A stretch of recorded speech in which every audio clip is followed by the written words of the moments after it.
அனைவருக்கும் வணக்கம். இந்த எபிசோட்ல கேன்சர் பற்றி தான் சொல்லலாம்னு இருக்கிறேன்.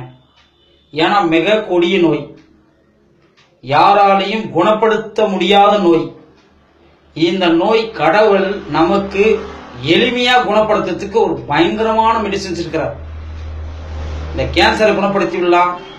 தைராய்டு இருக்கு இல்லையா, அந்த தைராய்டுக்கு மருந்தே இல்லை, அதையும் குணப்படுத்திடலாம். உடல்ல என்ன நோயினா இருக்கட்டுங்க, அத்தனை நோயை குணப்படுத்துது மகா மருத்துவம்.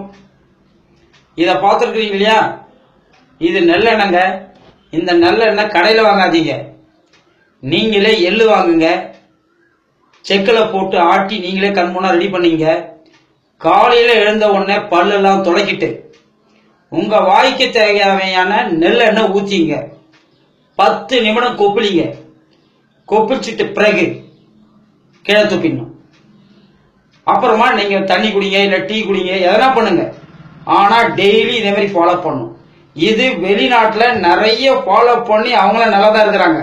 ஆனா நம்ம நமக்கு நல்லா தெரியும், சித்தர் சொல்லி இருக்கிறாங்க, ஆயில் புல்லிங் செய்யுங்க, ஆயில் வாயில கொப்பளிச்சு முழியுங்க, துப்புங்க அப்படின்னு சொல்லி இருக்கிறாங்க. அதை யாரும் நம்ம செய்யறதில்ல. இது என்ன வேலை செய்யணும் பாக்குறீங்களா? எல்லாத்துக்கும் காரணம் வாய் தாங்க. வாய் மூலமா தான் நோய் போகும், சாப்பாடு மூலமா தான் நோய் போகும், வாயை திறந்துக்கிட்டு தான் நோய் போகும். அதுக்காக தான் சொல்லுவாங்க வாய் அடக்குங்க. அப்போ உணவாகட்டும் பேச்சாகட்டும்.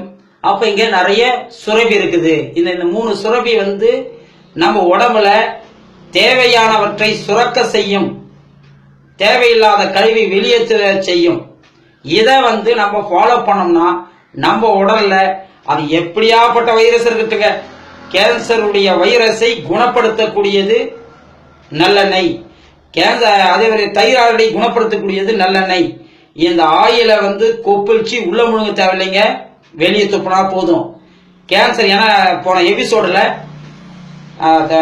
டயாலிசிஸ் பத்தி போட்டிருக்கும் போது ஒரு அம்மா கேட்டாங்க, பிரெயின்ல கேன்சர் இருக்குது, அதுக்கு ஏதாவது மெடிசன் சொல்லுங்க அப்படின்னு. கடவுள் நமக்கு இதை பாருங்க, இது சோத்து கத்தாய், இது பேர் அலோவேரான்னு சொல்லுவாங்க. ஆனா நம்ம கடையில வாங்கி சாப்பிட்றதெல்லாம் உண்மையான கத்தாயில ரெடி பண்ண முடியாது, கெமிக்கல் கலந்தா மட்டும்தான் இந்த சோத்து கத்தாய் கெடாம இருக்கும். ஆனா நம்மளே வாங்குறோம், மேல தோலை சீவரம், உள்ள இருக்கிற ஜெல் எடுக்கிறோம், ஒரு 10 முறை தண்ணியில போட்டு கழுவுங்க. கழுவிட்டு கண்ணாடி மாதிரி ஆயிடும். இந்த கண்ணாடி மாதிரி ஆனதை மிக்சியில போட்டு ரெடி பண்ணிங்க. மிக்சியில போட்டு ரெடி பண்ணிட்ட உடனே ஜூஸ் மாதிரி டெய்லி காலையில வெறும் வயிற்றுல குடிச்சுன்னு வாங்க. அது கேன்சர் ஆகட்டும், உள்ள எவனா வைரஸ் ஆகட்டும், எல்லாத்தையும் இது கிளியர் படுத்தக்கூடியது. இது கடவுள் நமக்கு இது குமரின்னு பேருங்க. இதுதான் சோத்து கத்தாயின்றாங்க, குமரின்றாங்க, இங்கிலீஷ் அலோவரின்றாங்க. இது சோப்புல யூஸ் பண்ணுது, ஷாம்புல யூஸ் பண்றாங்க, எல்லாத்துக்குமே. அப்ப வெளி மட்டுமே சுத்தமா இருந்தா போகாது, உள்ளமும் சுத்தமாக வேண்டும். உள்ளத்தில் இருக்கிற எல்லாவுடைய வைரஸை கிளியர் பண்றது சோத்து கத்தாயில் முடியும்.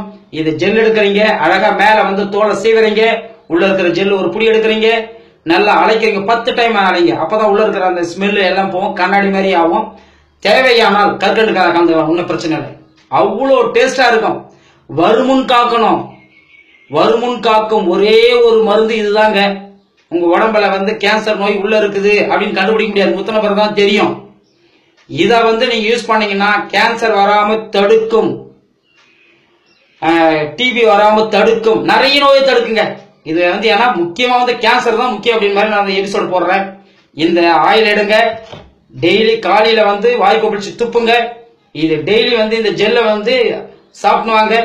கேன்சரே வராது, கேன்சர் வந்தாலும் குணப்படுத்தக்கூடியது.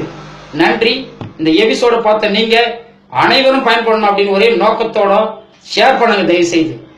பேஸ்புக்ல போடுறேன், யூடியூப்ல போடுறேன். அந்த யூடியூப்ல போனா சப்ஸ்கிரைப் பண்ணுங்க. ஏன் அப்படின்னா நிறைய பேர் பார்க்கணும், நிறைய பேர் வாழ்க்கை எல்லாம் நல்லா இருக்கணும். சமுதாயத்துல நீங்க ஏன்னா நீங்க பணம் கொடுக்க தேவையில்லைங்க, நீங்க எதுவுமே கொடுக்க தேவையில்லை. ஒன்னே ஒண்ணு மட்டும் கொடுங்க.